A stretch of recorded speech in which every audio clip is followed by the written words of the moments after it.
Talking transportation, infrastructure investment, and more, leaders gather for the Infrastructure Summit hosted by the City of Irving and the North Texas Commission at the Irving Convention Center. Well, I'm happy that we're having it again. Irving has always been a leader in transportation. It's a fantastic opportunity for Irving, bringing in all of these people who are really, at the heart of infrastructure, transit, utilities. It's always good for us to get together and talk about transportation and water. Those are two of the main things that really affect the day-to-day operation of everything in the city. It's great to come back to a sellout crowd for this anniversary. This year's keynote celebrated the 50th anniversary of the Regional Transportation Council. The RTC has been instrumental in advancing every major transportation project in the city of Irving over the last 50 years. We take great pride at the Regional Transportation Council on focusing on outcomes, every day trying to get more outcomes implemented.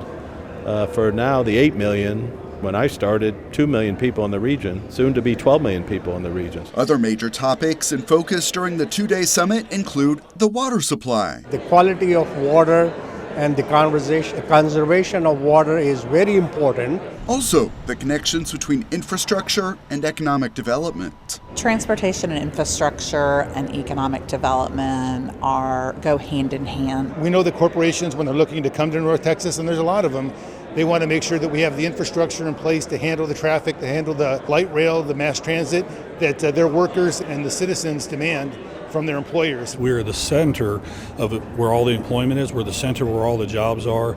And transportation is key for any future employers and current employers. Building, maintaining, and updating infrastructure takes a lot of investment, which is one reason people here believe all residents should stay engaged on this topic. You hit a great point, Thomas. The cost of doing these things is enormous.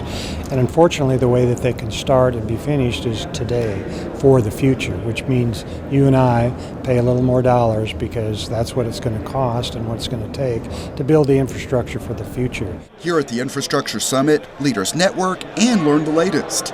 Solutions that may benefit communities and collaborations that can make a difference. That's how you get things done. You can't build anything on your own, so it requires TxDOT, DART, RTC, the city, and other cooperation, FTA, feds.